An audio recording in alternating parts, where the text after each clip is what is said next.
Dark Star wasn't just a sci-fi comedy.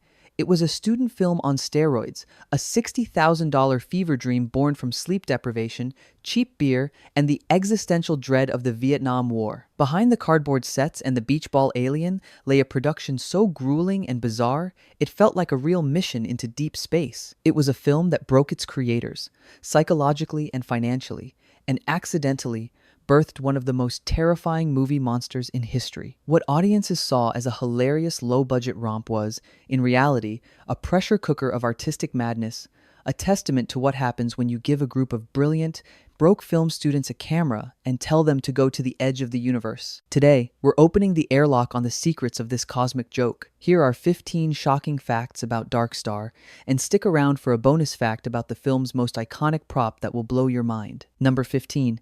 The actor inside the beach ball alien nearly suffocated.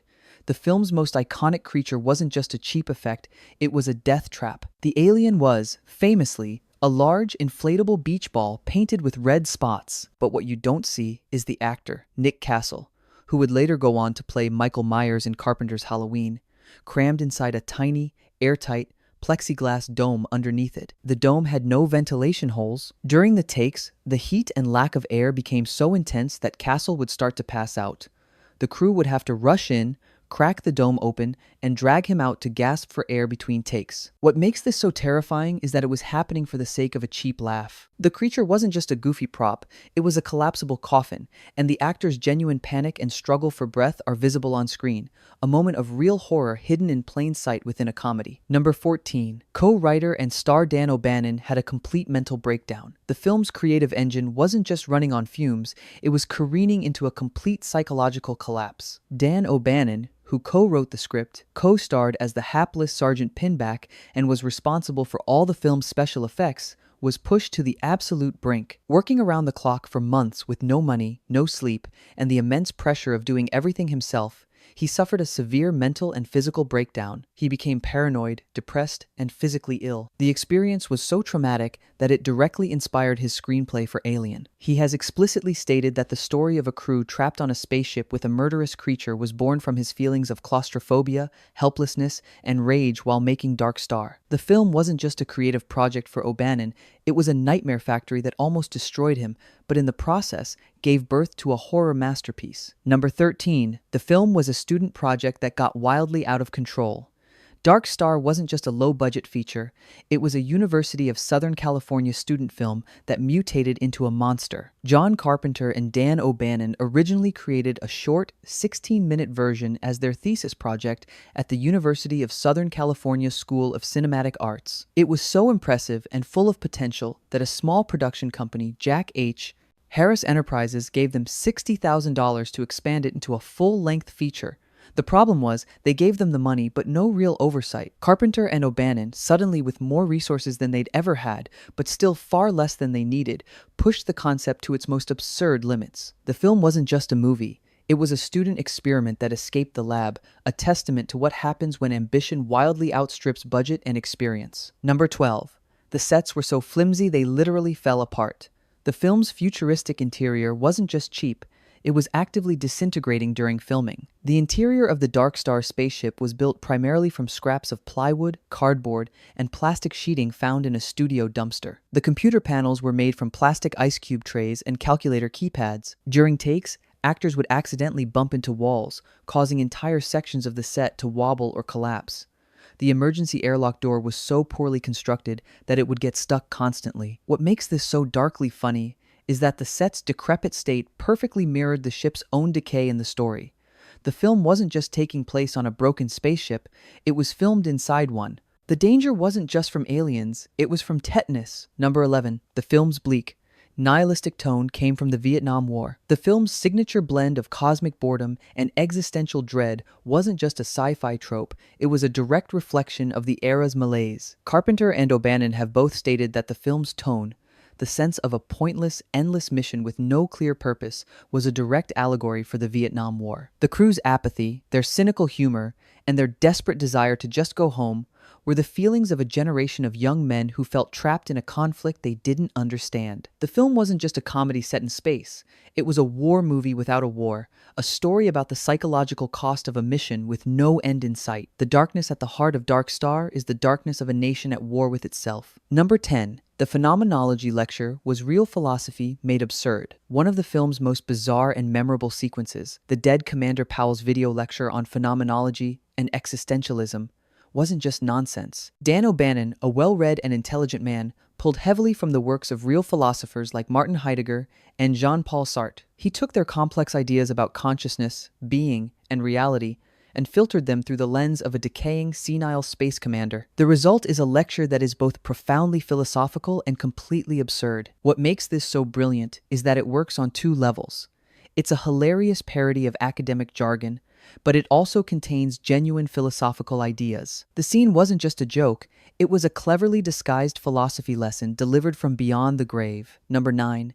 The bomb's existential crisis was a metaphor for the crew's own despair. The film's most famous character, the sentient Bomb 20, wasn't just a funny plot device, it was the crew's own dark mirror. The bomb's journey from a simple weapon to a philosopher questioning its own existence and purpose is a direct parallel to the human crew's own journey into madness and despair. Trapped in a meaningless routine, both the bomb and the crew begin to question their reality. Pinback's attempt to talk the bomb down using phenomenology is the same desperate attempt to find meaning in a meaningless universe that the entire film is about. The bomb wasn't just a character, it was the film's soul, a walking, talking embodiment of existential dread that chooses to explode because it's the only meaningful act it can perform. Number 8. The film's original ending was even more bleak and existential. The film's iconic final scene, where Lieutenant Doolittle surfs on a piece of debris into a planet's atmosphere, wasn't the first idea. The original, even darker ending had Doolittle simply cut off all communication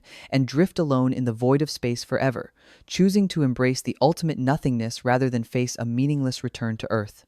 The test audiences and producers found this ending to be too depressing, even for a film as nihilistic as Dark Star. The surfing ending was conceived as a compromise, a more visually interesting and slightly less hopeless way for Doolittle to meet his end. The final scene wasn't just a moment of psychedelic beauty, it was a last-minute rewrite to make the abyss slightly less abyssal. Number 7. The film's star, Brian Narelle, disappeared from Hollywood and lived a tragic life. The film's calm central character, Lieutenant Doolittle, was played by Brian Narelle, a charismatic and talented actor who seemed poised for a major career. But after Dark Star, he virtually disappeared from the screen. He took a few minor roles, but eventually left Hollywood entirely, struggling with the demons that often follow a sudden brush with fame. He lived a quiet, reclusive life, and according to friends and interviews, he battled with depression and a feeling that he had missed his chance. He passed away in 2022, largely forgotten by the film world that had briefly celebrated him. His story wasn't just a case of a failed career,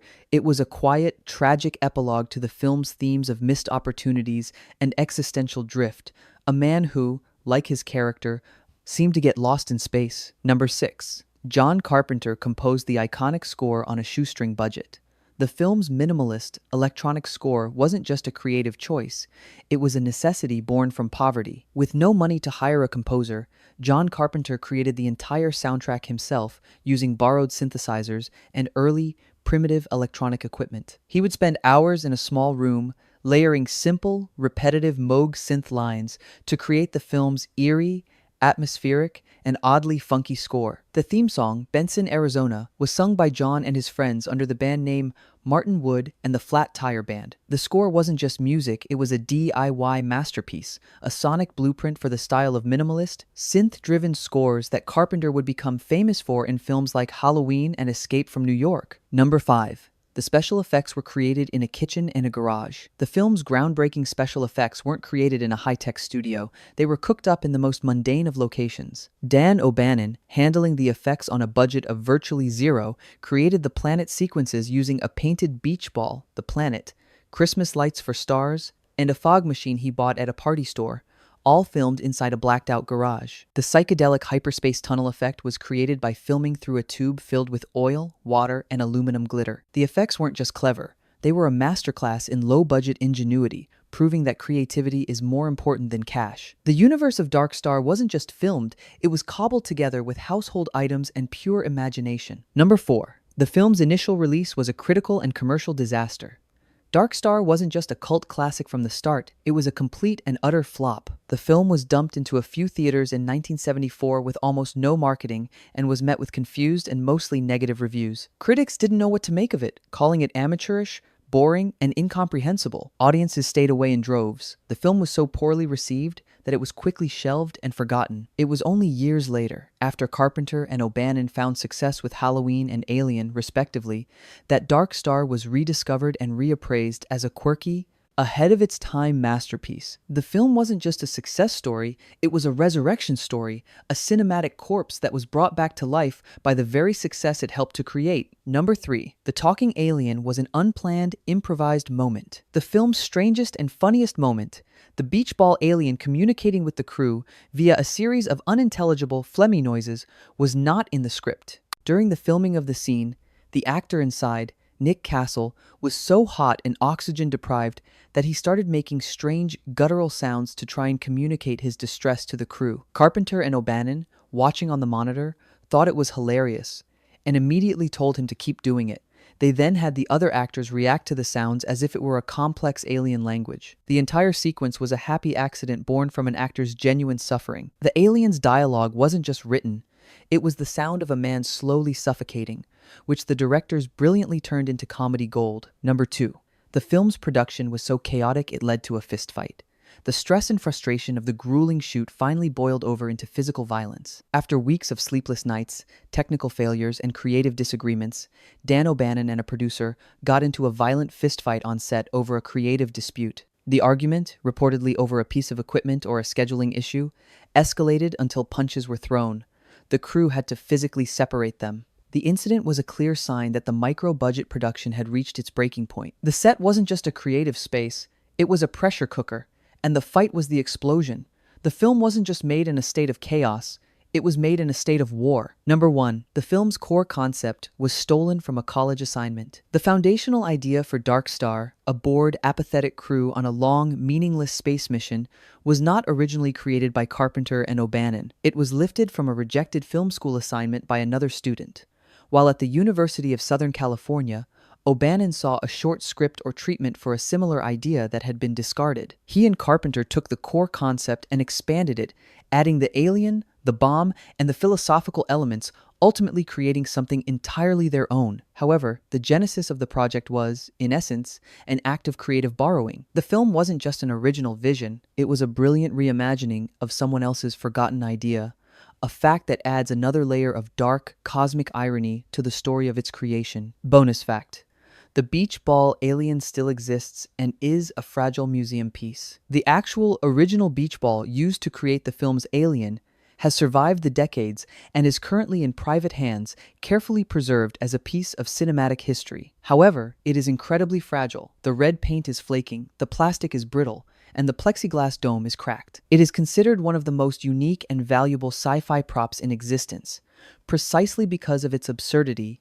and its importance in the careers of Carpenter and O'Bannon. It is rarely displayed in public for fear that it would simply disintegrate under the lights. What makes this so poignant is that this symbol of DIY filmmaking, this cheap piece of beach trash, is now treated with the same reverence as the Maltese Falcon or Indiana Jones's whip. The alien wasn't just a prop, it's a holy relic of the Church of Low-Budget Cinema, a fragile, deflated reminder that sometimes the greatest ideas come from the simplest, most ridiculous places. Dark Star wasn't just a film, it was a miracle.